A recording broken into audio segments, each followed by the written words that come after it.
17º domingo do tempo comum, ano A.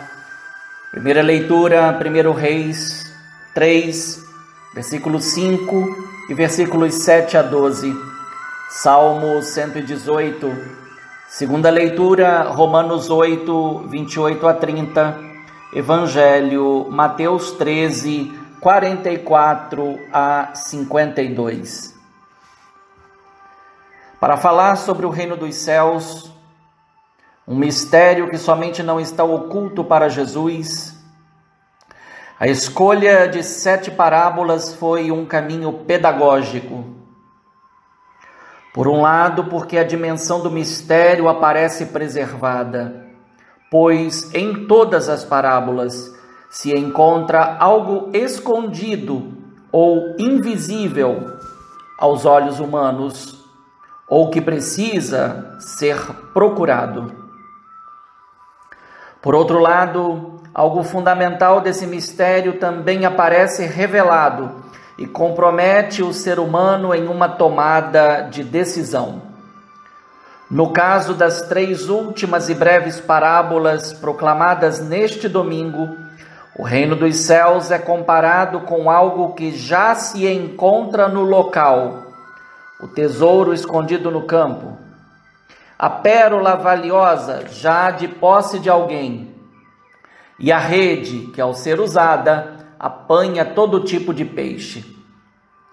As 3 parábolas também implicam em certa perícia de quem descobre o tesouro no campo, de quem comercializa pérolas, de quem lida com a pesca. Além disso, nota-se que existe um elemento que precisa ser renunciado. É preciso vender o que se possui para se comprar o campo com o tesouro e a pérola fina e valiosa. E o pescador tem que desprezar e lançar fora os peixes que não servem para ser comercializados. Surge então um elemento comum às 3 parábolas: o comércio, algo bem típico na região, pois cananeu, que dá o nome à terra de Canaã, também significa comerciante. Esta atividade foi e ainda é muito comum na região. É uma atividade que tem as suas características próprias e que envolve as capacidades das pessoas que vão negociar. Vender e comprar são 2 artes e não apenas 2 simples atividades. O negócio é feito e fechado quando vendedor e comprador, com o devido respeito, chegaram na barganha a um denominador comum, isto é, o preço justo e favorável para os 2 lados. No fundo, ninguém quer sair perdendo, pois quem vende atesta a genuidade e o valor do seu produto, e quem compra quer se assegurar de que, como diz o ditado, não está comprando gato por lebre. Quanto à imagem do tesouro escondido no campo, não se deveria pensar que em alguma parte estaria um baú cheio de ouro, prata ou pedras preciosas. Mas o tesouro podia ser o próprio campo, considerado fértil e propício para o cultivo de algum produto. Confesso que me vem à mente a possibilidade de o tesouro ser uma fonte de água ainda não descoberta, algo que teria tudo a ver com a região, porque a água era o bem mais precioso. Valeria a pena talvez ligar isso ao encontro de Jesus com a mulher samaritana, quando ele fala da água viva. Quanto à imagem da pérola, que em grego é margarites, daí o nome margarida, algo a mais aparece, pois exige grande perícia por parte do comprador. Desde a antiguidade, que passou a atribuir grande valor à pérola para além do ouro, da prata, do bronze, o negociador de pérolas era considerado alguém que possuía um grande talento e capacidade. A compreensão do sentido da pérola pode advir também de Mateus 7,6, pois Jesus proíbe que se dê pérolas aos porcos, podendo ser uma alusão à Eucaristia. Essas duas parábolas têm em comum o vigor e a perseverança na busca do que é precioso, a capacidade de renúncia ao que já se tem para adquirir e conservar o achado mais precioso, o reino dos céus. Ainda sobre a negociação, não se deve descartar a possível euforia e alegria de quem encontra algo valioso. Nesse sentido, o reino dos céus já existe e só precisa ser descoberto por quem é capaz de uma grande renúncia para dele fazer parte. Preciso lembrar que na comunidade de Mateus, formada por muitos cristãos oriundos do judaísmo, houve perseguições e perdas de herança para quem se fazia batizar e se tornava discípulo de Jesus Cristo. Quanto à parábola da rede, nota-se uma mudança de polo cultural. Sai-se da agricultura e se passa para a psicultura, ambiente específico e bem conhecido dos primeiros discípulos, Pedro e André, Tiago e João.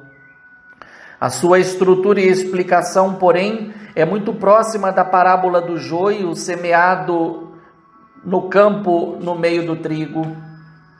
Enquanto no campo o joio foi semeado pelo inimigo, no mar já se encontram peixes que prestam ou não prestam. Estas duas imagens refletem o tempo presente, isto é, o tempo da igreja, que é chamada a ser sal da terra, luz do mundo e fermento na massa. Também, quanto à explicação, há pontos semelhantes. Algo acontecerá após a colheita e a pesca, o juízo. A separação entre os bons, que representam os fiéis, e os maus, que representam os infiéis. Esta separação será feita pelos anjos, evidenciando que cumprem uma ordem determinada e que a ação de juízo não cabe ao ser humano por ser a matéria dessa ação. A pergunta feita por Jesus: compreendestes tudo isso? E a resposta: sim, revelam que de fato essas três últimas parábolas foram contadas para os discípulos.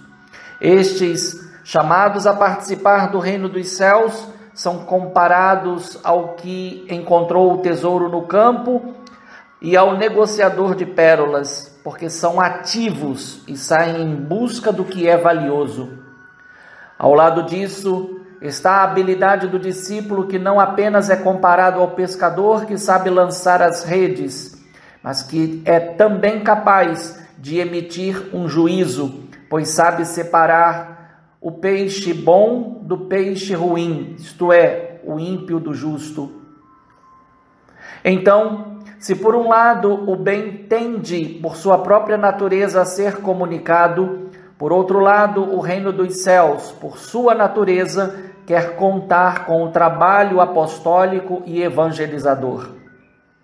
É curioso notar que os discípulos venceram a dificuldade da interpretação, em particular porque, pela segunda vez, Jesus disse que haverá separação entre justos e injustos.